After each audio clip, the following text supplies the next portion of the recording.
3 күн жатып демалады. Бірақ ол жатқан кезде олар біз ұқсап TikTokқа кіріп алып, Мәдина Сәдуақасымен көріп жатпайды. Ассалаумағалейкум жамағат. Біздің каналымызға тіркеліңіздер. Лайк басыңыздар. Видеоны таратып, сауапқа кенеліңіздер. Біз әбден контрольға үйренгенбіз. Біз білеміз Құран жаттаса жақсы екенін, бірақ біреу тапсыр демесе жаттамайсың да. Біз білеміз Құдайдан қорқу керек екенін, бірақ Құдайдан қорқу үшін бізді біреу ескерту керек. И то молда. Жолдас балаң ескертсе, сен өзіңе қарап ал дейді. Бізде біреу келіп қателігіңді айтса бар ғой, өтпейді, болмайды. Бізге обязательно басы дәу молда айту керек. Міне базар жоқ дейді. Дәл соның айтқанын досы барып айтса бар ғой, кете шешең дейді. Сен кімсің маған ақыл айтатын дейді. Өзіңді жөндеп ал дейді. Ал жақсылыққа шақыру, жамандықтан қайтару кімге парыз? Мұсылманның бәріне парыз. Таиф оқиғасы. Жігіттер, Таиф оқиғасын айтып болғаннан кейін, осы оқиғадан әркім өз ойын айтсыншы. Не түйдің? Кім не ала алды? Пайғамбар саллаллаху алейхи вассаламның жанында Зайд ибн Хариса. Зайд ибн Хариса кеше айттық біз. Қай жерде қайтыс болған? Стамбулда? Стамбулда қайтыс болған ол Абу Айюб әл-Ансари радиллаху анху. Ол Византияға қарсы 3000 әскермен барып, 200 000 әскерге қарсы соғыста туды ұстап барып, жоқ, ол Джафар ибн Абу Талиб. Бұны қылышты шаншып өлтіреді. Джафар ибн Абу Талибті шауып өлтіреді. Зайд ибн Хариса мен Пайғамбар саллаллаху алейхи вассалам Таифқа барады. Пайғамбар саллаллаху алейхи вассаламнан адамдар сұрайтын болған сахабалар, сіз үшін ең ауыр күн қай күн деген кезде, Меккеде ең ауыр күн Таиф күні, Мәдинадағы ең ауыр күн Ухуд күні дейді.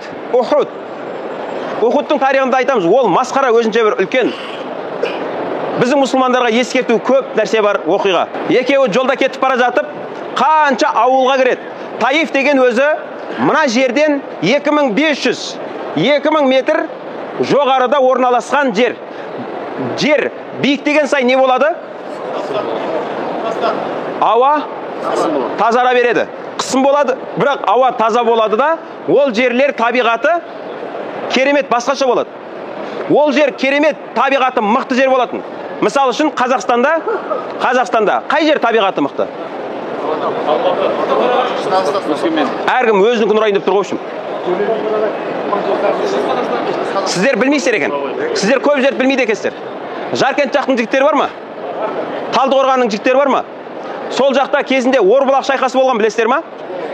Орбұлақ шайқасы болған жақ. Мен болғам Жаркентте. Жаркентте Қытаймен екеуінің шекаралас жерінде айдалада бір жол бар, таудың жанында. Мына жерде граница, ортада керемет су бар. Сол жермен жүріп өтсең, бір андай тазик құшаған жер бар. Анау әруақ аралайтындар естіп қоймасын мұны, барады олар. Олар анау бір жиналған суды көрсе болды, қатын көтерді деп жата беретіндер бар ма суға? Олар ана жерде естіп қойса барады олар, ше? Бірақ негізі шипа су бар сияқты. Оны әлі қолға алмай тұр. Таудың арасына кіресің, бір қуыстармен. Екі үлкен адамдар істеп қойған. Екі үлкен кәдімгі таудың біраз жеріне көтерілгеннен кейін, екі үлкен бір тазик құшаған нәрсе істеп қойған. Біреуінде кәдімгі ыстық су бар. Жердің астынан шығады. Таудың суы мұздай болу керек еді ғой? Ыстық су бар. Біреуінде жылы су бар. Ана Айдос Ерболсын деген досым бар. Соған барған кезде мен қонақ болып, ертіп барған. Кәдімгі анада жатасың ғой, анау ем шипа су ше. Бірақ енді көтертеді деп айта алмаймын, бірақ барып жүрмеңдер. Жанында кәдімгі таудың мұздай суы бар. Анадан шығатты мынаған түседі. Енді ана жерге барасың ғой, керемет. Кейін удостоверениеңді 4 жылға жасамасаң болады, ше. Түрің келеді, қайтады бері қарай. Мысал үшін айтып жатқаным ғой ол әзін. Бірақ біздің Қазақстанда негізі біз білмейтін керемет жерлер бар әлі. Сол сияқты Таиф демалатын жер болған. Және Меккенің мушриктері, жан-жақтағы тараптардың мушриктері, байлар сатып алған демалыс орны. Және ондай жер түсінікті қандай болады? Надандыққа батқан жер тұғын. Кайфушаның қай түрін білесің? Бәрі сол жерде бар. Лат, Ғузза дегендер бар ғой, олар өздеріне Лат деген құдайды жасап алған. Латқа табынатын олар. Пайғамбар саллаллаху алейхи вассалам барған кезде жол жөнекей қанша жерге кірді, сонда адамдар айтатын: дәл сен пайғамбар болсаң, Алла тағала ондана Кағбаның матасын жыртыпты дейді. Кағбаның матасын жырту ол үлкен айып тұғын. Біреу айтады, сенің осы өтірігіңе мені араластырмай қойшы дейді. Пәк болып жүре берейінші дейді. Біреу айтады, әй, Алла тағала пайғамбар жіберетін болса, мына саған қарап қалды ма? Меккеде немене Абу Валид ибн Муғираны пайғамбар қыласамайды деп айтатын. Өйткені ол көсемеді ғой бұл жерде. Содан 10 күн Таифта адамдар дінге шақырады. Бірде-бір адам дінге келмейді. Ақырында олар Таиф пайғамбар саллаллаху алейхи вассаламға кім еді? Нағашы жұрт еді ғой. Нағашы жұрты болатын. Сөйтіп қуат. Ақырында тентектер жинайды да, мынаны қақсатпай құртыңдаршы мынаны дейді да, таспен ұрып, Заид ибн Харисаның басын жарады, пайғамбар саллаллаху алейхи вассалам тісі сынады, жүрген жерінде кәдімгі аяғының ізінен қандар қалады. Сөйтіп 4 километрден аса жерде жүзім бақшасына барып кіріп кетеді. Ол жүзім бақшасының егесін сіздерге кеше мен айтқанмын. Екі ағайынды. Оны біліп тұрмыз бәріміз. Атын айтсайшы. Кім еді? Кеше осы жерде айтқанбыз. Бәдір соғысына барып өлген екі адам. Кім? Мушрик болып өлген. Утба біреуі. Утба мен Шайба. Шайба, Алла разы болсын. Екеуінің жүзімі болатын. Сөйтіп кіріп отырған кезінде пайғамбар саллаллаху алейхи вассалам жылайды. Сонда Утба мен Шайба жанашып кетеді оған. Бейшара, неғып осынша қиналып, азапталып жүр бұл деп ше. Сөйтіп Аддас деген өзінің жұмысшы құлдары бар ғой. Сол Аддас қайтады. Барда бір түйір жүзімді алдан ана апарып берші ана екеуіне, жебасын. Апарып берген кезінде пайғамбар саллаллаху алейхи вассалам бисмилля деп жейді. Сонда Аддас айтады, сіздер қай жерденсіздер? Біздің төңіректе бисмилляны айтатын адам жоқ дейді. Мына сөзді ешкім қолданбайды дейді. Сонда сен қай жерденсің дейді. Сен қай жерденсің? Мен Нинова адамын. Нинова деген жердемін дейді. Сонда пайғамбар саллаллаху алейхи вассалам айтады, сен менің бауырымның жерлес екенсің ғой дейді. Сіздің бауырыңыз кім дегенде кімді айтады? Юнус алейхиссалам. Юнус алейхиссалам Ниновадан болған. Осы сөзді айтқан кезде Аддас пайғамбар саллаллаху алейхи вассалам қолын сүйе бастайды. Сонда Утба мен Шайба айтады, Аддас жынды болып қалды дейді. Анау жынды болып қалды анау дейді. Берге бер дейді. Не істеп жатсың? Тентексің ба? Не істеп жатсың? Сонда мынау жай адам емес дейді. Мынау жер бетінде ең абзал адам дейді. Ана бала уже иман келтіріп қойды. Сонда айтады, тентек, сен өзің дінің оныңкінен әлде қайда жақсы ғой дейді да, қуып жібереді. Пайғамбар саллаллаху алейхи вассаламды қуып жібереді. Бірақ қарашы, сол Утба мен Шайба Бәдір соғысына баратын кезде Аддас жаңа кішкентай бала айтады, Утба, Шайба, бармаңдар бұл соғысқа. Ол адамды ешкім жеңе алмайды. Ол Алланың сүйген құлдарынан, оны сендер жеңе алмайсыңдар. Барма дейді. Сонда олар ойланып қалған кезінде қай ешак келеді? Абу Жахил сондай жерден табылатын еді ғой, білесіздер ма? Абу Жахил иман келтірейін деп тұрған адамдардың бәрін қайтарып жүрген надан болған. Келеді да қайрап алып кетеді да, үшеуі де сол Бәдір соғысында мушрик болып өледі. Пайғамбар саллаллаху алейхи вассалам ол жерден шыққаннан кейін ары қарай жолға жүріп кетеді да, кетіп бара жатып Хорн әл-Маназил деген жер болған. Хорнул Маназил деп айтады. Сол жерге келіп аспанға қараса кім тұр? Жибрил періште, жанында тау періштелері бар. Айтады, я Расулуллах саллаллаху алейхи вассалам, Алла тағала сенің жылағаныңды көрді. Мына екі тау періштесін саған бағындырды. Егер сен қазір тек қана бұйырсаң болды, Таифты екеуі барады да жоқты тастайды дейді.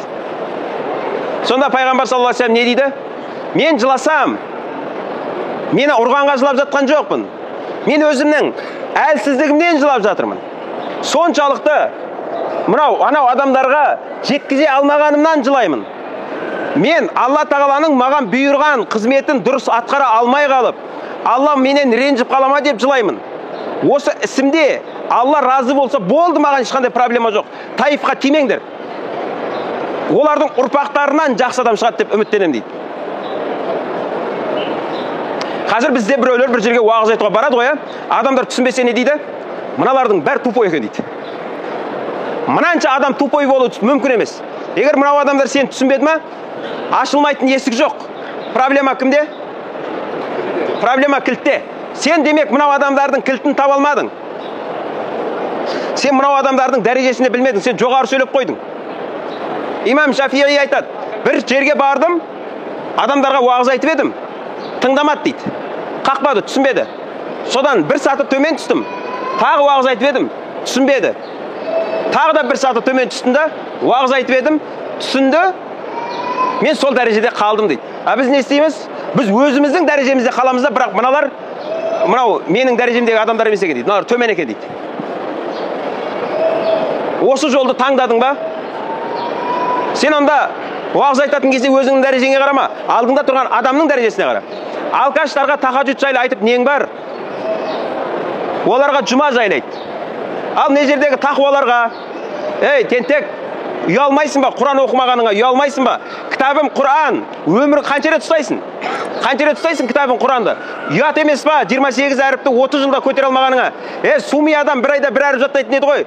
28 жылда 28 әріпті көтере алмаған қандай сумидің сумиісің деп ұрсаң бар ғой, мына адамдарға жарасады. Ал алкаштарға барып алфавит сұрап нең бар олардан? Оларға ше, жұмаға келші, жәннатқа кіресің деп айту керек оларға. Дұрыс па? Жұмаға келсін, ана айтпайларды бірінші жұмабай қыл. Жұмабайларды кейін бесбай қыласың. Содан пайғамбар саллаллаху алейхи вассалам осы сөзді айтқаннан кейін Жибрил амин кетіп қалады. Ары қарай жүріп кетеді да 10 күн сапар. Әбден шаршаған Нахла деген төбе бар. Бұл төбе Нахла деген. Кәдімгі біздегі Алатау, Қаратау деген сияқты қырдың аттары. Жетісай, Ащысай деген сияқты. Сол жерге барған кезде пайғамбар саллаллаху алейхи вассалам Зайд ибн Хариса екеуі 3 күн демалады. 3 күн жатып демалады. Бірақ ол жатқан кезде олар біз ұқсап тиктокқа кіріп алып, Мәдина сәдуақасымен көріп жатпайды. Біздегілер осы жерде бүйтеді. Деп тиктокта отыр ғой кеше біреулер. Менен немене әпті қылып отырсың, дең сау ма? Сен Құдай үшін келдің ба, мен үшін келдің ба? Құдайдың көзі менде емес қой. Қасына кеп қалсаң ше, өшіріп жібер, Құранды ашып алып, бисмиллахир-рахманир-рахим. Құдайдың құдіреті, әртіс қой, әртіс, таза әртістер. Сахнаға шығуға просто таныс болмай қалғанда. Содан жаңағы жерде отырып, пайғамбар салам 3 күн отырып, түндерде Құран оқиды ғой. Сол кезде негізі 7 жын.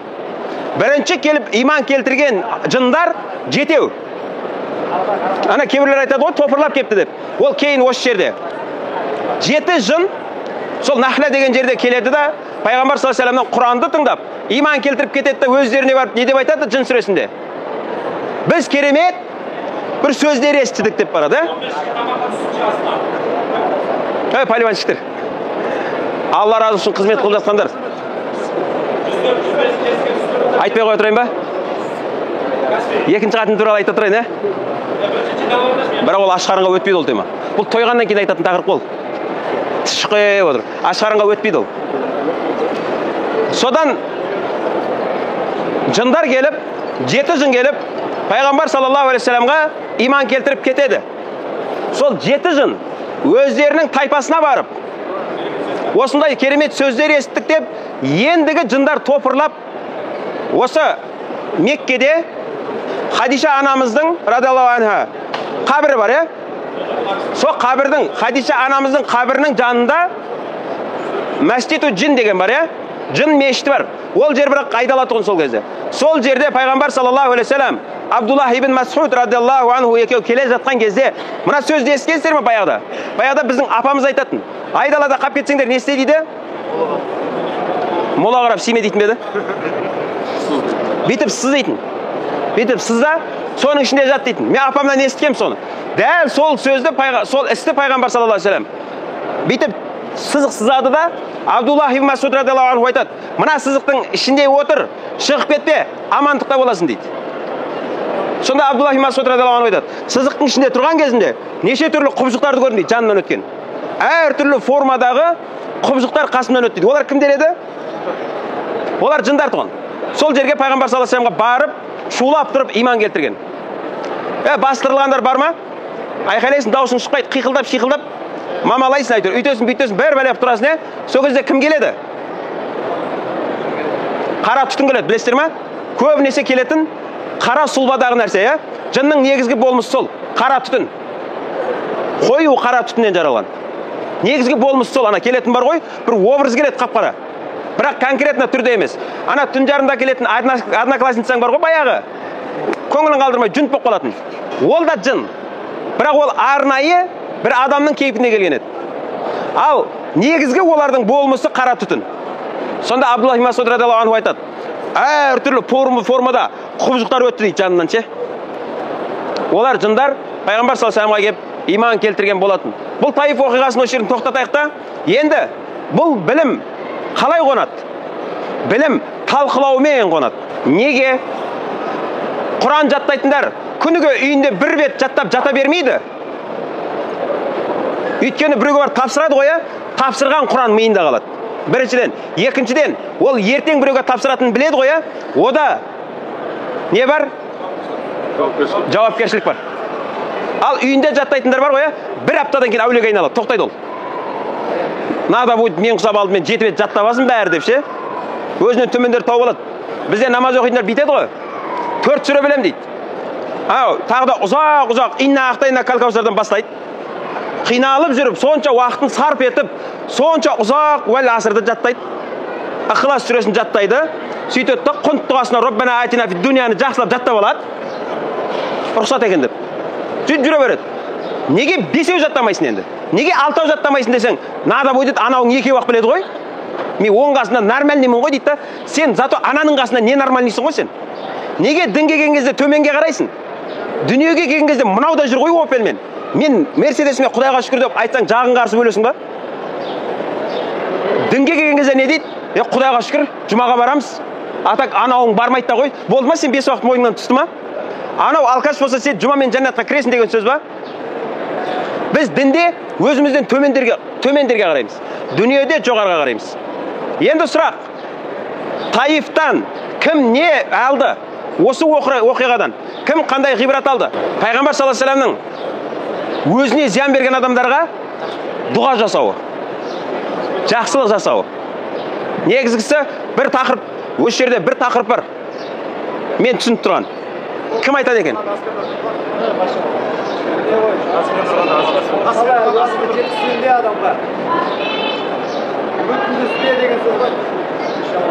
Бұл да бар.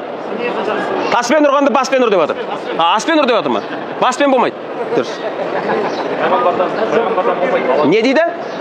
Жақсылыққа жақсылықты әр адам жасайды, жамандыққа жақсылықты ер адам жасайды деп тұр ғой. Сіз соны айтайын деп тұрсыз ғой? Дұрыс.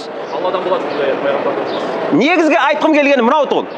10 күн пайғамбар салсам қанша ауылға уағыз айтты, қанша байларға, ақылдыларға уағыз айтты, қанша көсемдерге уағыз айтты, қанша адам иман келтірді? Бір адам. Үйто кім ол? Какой-то бір құл. Алла Тағала пайғамбар саллаллаху алейхи ва салламның 10 күндік миссиясында бар ғой, сонша 1000 адамның ішінен иман деген бақытты нәрсені кімге берді? Жай бір какой-то құлға берді. Енді сіздер мен біздерге Құдай иман берді ма? Айтшы, не істедің? Не бітірдің? Пайғамбар саллаллаху алейхи ва салламға бір адам келіп айтады, әдемі сұрақ қояды. Я Расул саллаллаху алейхи ва саллям, мен мұсылман болмай тұрып, ана қызды тірідей көметін еді ғой. Өте көп, 300-ден аса қызды көмілейін деп тұрған. Тартып алғам, сатып алғам, ұрлап кеткем, аман сақтап қалғам дейді. Қараңыз не деп жатыр? Мұсылман болмай тұрып істеген амалдарым үшін салихалы. Мен мұсылман болғаннан кейін Алла Тағала маған бір жақсылық жазама дейді. Сонда Расулулла саллаллаху алейхи ва саллям айтады, сенің сол жақсылығың үшін Алла Тағала саған иман бермеді ма? Саған одан артық қандай жақсылық керек дейді. Мынау дүниедегі ең үлкен нығмет не? Иман. Енді сіздер мен біздер Құдай бізге иман беру үшін не істедің?